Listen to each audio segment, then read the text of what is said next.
हाँ प्यारे बच्चों, मैं रंजना राय, अयोध्या दास, राजकीय कन्या इंटर कॉलेज गोरखपुर, कक्षा 6 की हिंदी की कक्षा में आप सभी का स्वागत है। बच्चों, आज हम लोग पठन पाठन के क्रम में पाठ 3 के आप भले तो जग भला नामक पाठ को समझेंगे, जानेंगे। बच्चों, जैसा कि हमने पहले ही बताया था कि इस पाठ को हमने 2 भागों में विभक्त किया है। तो पहला भाग हम आप लोगों को पहली पाठ योजना के तहत पढ़ा दिए हैं। अब हम लोग दूसरे पाठ को पढ़ेंगे, समझेंगे और जानेंगे। बच्चों, पहले पाठ योजना में हमने आपको बताया था कि अमेरिका के मशहूर नेता अब्राहम लिंकन से एक व्यक्ति ने पूछा कि आपके सफलता का राज क्या है। थोड़ा देर तक उन्होंने सोच करके उत्तर दिया कि हम अनावश्यक किसी की नुक्ताचीनी करके उसका दिल दुखाना नहीं चाहते हैं। बच्चों, अनावश्यक किसी का नुक्ताचीनी यानी छिद्रान्वेषण करके किसी का दिल दुखाना अब्राहम लिंकन नहीं चाहते थे। यही उनके सफलता का सबसे बड़ा राज था। बच्चों, जीवन में मृदुभाषी होना बहुत जरूरी है। शहद की एक बूंद बहुत सारी मक्खियों को इकट्ठा कर लेती है, बजाय एक से जहर के। लेखक के कहने का आशय है कि जब व्यक्ति मृदुभाषी होगा तो उसके नज़दीक हजारों हजार लोग आ जाएंगे। अगर उसमें कटुता होगी तो उससे कोसों दूर लोग चले जाएंगे। आइए बच्चों, देखते हैं इस अनुच्छेद को। दुनिया में पूर्ण कौन है? हर में कुछ न कुछ त्रुटियां रहती हैं। प्रत्येक व्यक्ति से गलतियां होती हैं। फिर एक दूसरे को सुधारने की कोशिश करना अनुचित ही समझना चाहिए। बच्चों, प्रत्येक व्यक्ति, दुनिया में पूर्ण कौन है? कोई पूर्ण नहीं है। सब में कोई न कोई गलतियां रहती हैं, कोई न कोई खामियां रहती हैं। हर किसी में देखिए तो कुछ न कुछ गलतियां उसमें ज़रूर मिलेंगी। फिर एक दूसरे को सुधारने की कोशिश करना यह अनुचित ही समझना चाहिए। ये चीज़ अनुचित है। कोई ईश्वर हमको सबको सुधारने के लिए नहीं भेजा है कि हम हमेशा किसी का छिद्रान्वेषण करते रहें, उसके खामियों को कहते रहें। ये अनुचित है। अनुचित का विलोम क्या होगा बच्चों? उचित। जैसा ईसा ने कहा है, क्या कहा है कि लोग दूसरों के आँखों का तिनका तो देखते हैं पर अपनी आँख के सहतीर को नहीं देखते। ईसा ने क्या कहा है कि लोग दूसरों के आँख का क्या देखते हैं? तिनका। छोटा सा तिनका, छोटा सा धब्बा अगर आँख में होता है, दूसरे में अगर छोटी सी कमी होगी, थोड़ी सी कमी होगी, तो लोग उसको जरूर कह देंगे कि आप में ये कमी है। लेकिन अपने आँख का सहतीर का आशय है बच्चों कि अपने अंदर अगर बहुत बड़ी से बड़ी कमी है तो उसको लोग देखने की कोशिश नहीं करते हैं। तो लेखक ने इस पाठ में अपने एक मित्र के बारे में लिखा है कि हमारे मित्र का स्वभाव भी ऐसा है। जैसा लगता है कि ईश्वर ने उनको दूसरों को सुधारने के लिए ही इस धरती पर भेजा है। वो हमेशा दूसरों की कमियों को, दूसरे की बुराइयों को दिन भर करते रहते हैं, लेकिन अपनी कमी उनको दिखाई नहीं देती। अगर कोई उनकी कमी उनसे कह देता है तो वो क्या हो जाते हैं? आग बबूला हो जाते हैं और अपने स्वभाव के लिए वो ये दादू की पंक्तियाँ क्या करते हैं? गुनगुना लेते हैं। जो पंक्तियाँ एक निंदक के लिए बहुत क्या है? श्रेयकर है। तो तो उनको अपने लिए तो ये पंक्तियाँ याद आती हैं, लेकिन दूसरे के कमियों को वो हमेशा ढूंढते रहते हैं, कहते रहते हैं, दिन भर उनका यही काम है। आइए इन पंक्तियों को हम पढ़ते हैं बच्चों। निंदक बाबा वीर हमारा, बिनही कौड़ी बहे बिचारा, आपन डूबे और कुतारे, ऐसा प्रीतम पार उतारे। निंदक बाबा वीर हमारा। निंदक किसे कहते हैं बच्चों? जो निंदा करने वाला है। और निंदा करने वाला बहुत ही महान, दादू कहते हैं कि जो निंदा करके जो हमारी बुराइयों को, जो हमारी कमियों को हमसे बता देता है, वो बहुत सामर्थ्यवान है, वो बहुत शक्तिशाली है। इस नाते कि कोई किसी से कहने में एक बार क्या होता है, डरता है कि कहीं आदमी हमारे ऊपर नाराज ना हो जाए। लेकिन निंदक बाबा वीर हमारा, दादू कहते हैं कि जो निंदक करने वाला है वो बहुत बलवान है। बिनही कौड़ी बह बेचारा। बिनही, बिना, कौड़ी का आशय यहाँ क्या है बच्चों? दाम, मूल्य। पहले क्या चलता था? कौड़ी। जैसे आज क्या चलता है? पैसा। तो पहले क्या चलता था? कौड़ी। कौड़ी का आशय यहाँ मूल्य से है, दाम से है। वह बेचारा अपने विचारों को वो प्रवाहित करता है, दूसरों को देता है, उसकी कमियों को निकालने की कोशिश करता है। जिस प्रकार से बच्चों सोना तपाया जाता है तो क्या हो जाता? शुद्ध हो जाता है। उसी तरह से जीवन से जब कमियां निकल जाती हैं, मनुष्य की कमियां जब उसके जीवन से निकल जाती हैं तो वो मानव से महामानव बन जाता है बच्चों। तो दादू जी कहते हैं आपन डूबे और कुतारे, अपने डूब जाता है, यानी लोग उसको निंदक कहते हैं कि 24 घंटा बस केवल ये निंदा ही करता रहता है। तो अपने तो जो समाज में उसको क्या मिलता है? हे दृश्य से लोग देखते हैं उसको, वो क्या करता है? सिरमौरी अपना बना लेता है कि चलो हमको कोई कहे तो कहे, लेकिन हम दूसरे को सुधार दें। अपने को वो डुबा लेता है, लेकिन औरों को बिल्कुल क्या कर देता है? शुद्ध कर देता है, परिमार्जित कर देता है बच्चों। ऐसा प्रीतम पार उतारे।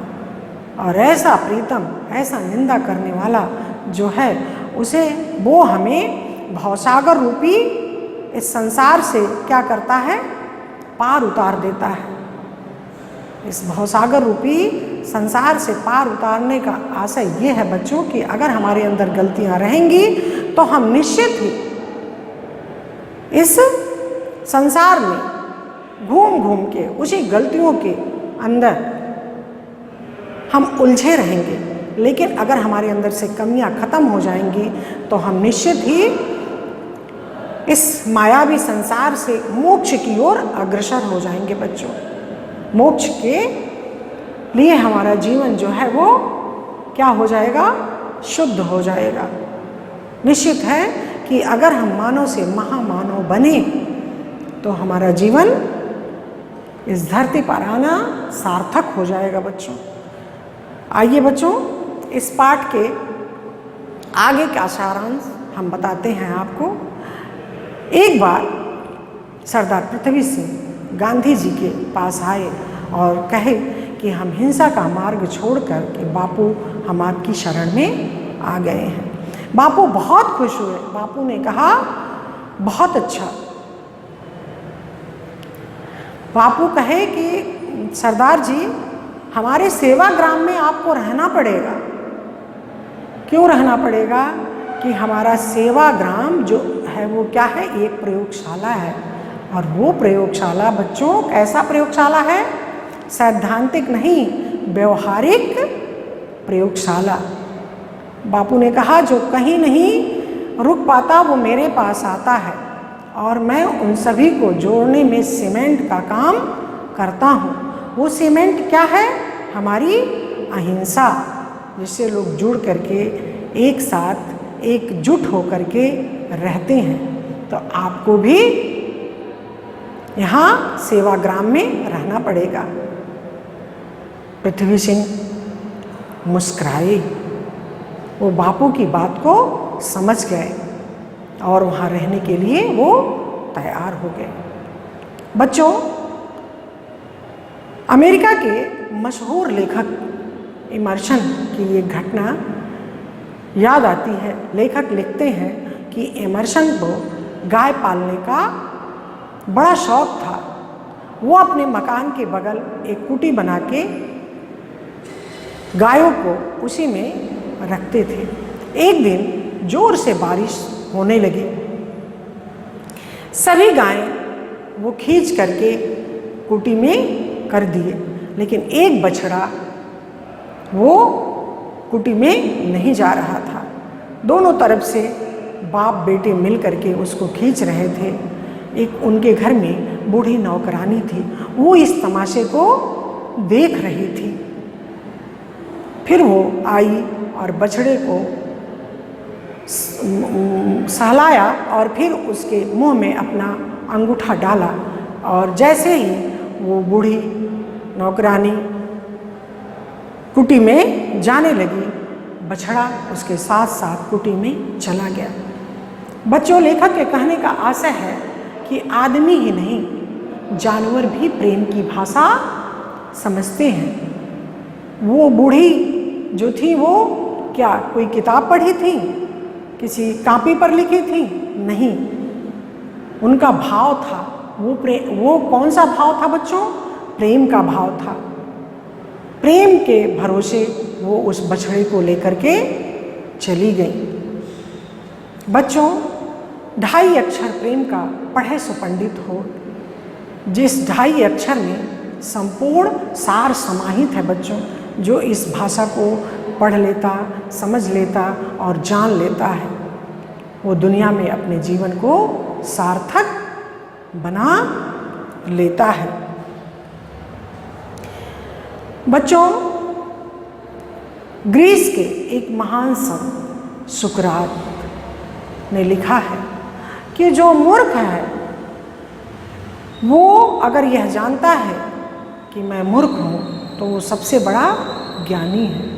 अगर जो मूर्ख है और यह जानता ही नहीं है कि मैं मूर्ख हूँ, वो सबसे बड़ा क्या है? मूर्ख है। तो लेखक कहते हैं कि हम अपने मित्र के लिए ये चीज़ें वो चाहें तो अपने कमरे में टांग के लिख के टांग दें, लेकिन ये कहने की सामर्थ्य किसमें है? उनसे कोई कह ही नहीं सकता। तो इस पाठ में बच्चों ये है कि हम अगर किसी की कमी को कहना चाहते हैं तो पहले हम ये देखें कि हमारे अंदर तो वो बुराई, वो कमी नहीं है, और कोशिश करें कि बहुत ज़्यादा किसी का छिद्रान्वेषण न करें। बच्चों, पाठ यहीं समाप्त होता है।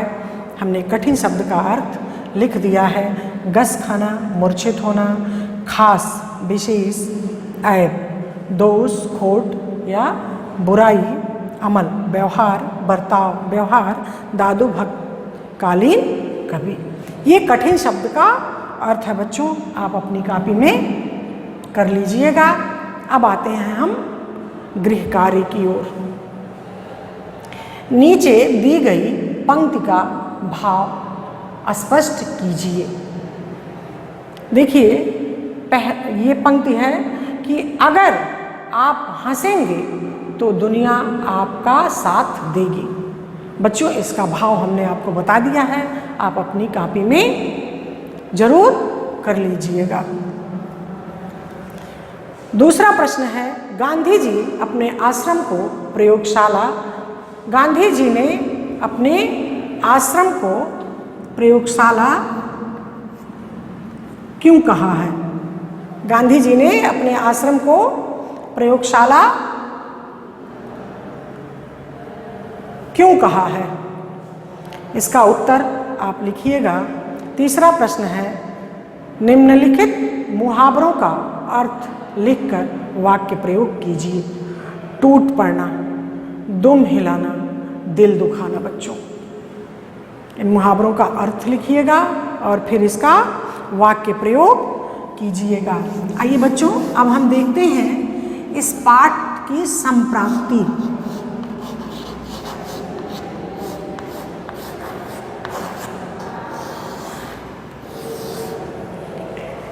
इस पाठ को हमने पढ़ा, समझा और जाना, तो हमने क्या आत्मसात किया, क्या अनुभूत किया बच्चों इस पाठ से?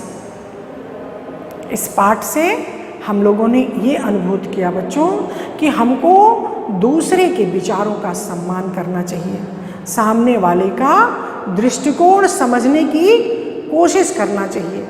अनावश्यक हम किसी का नुक्ताचीनी न करें, दूसरों के दोषों को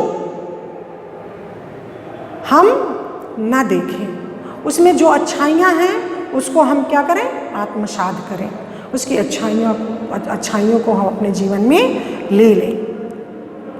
जैसे कबीरदास ने लिखा है कि साधु ऐसा चाहिए जैसा सूप स्वभाव, सूप की तरह।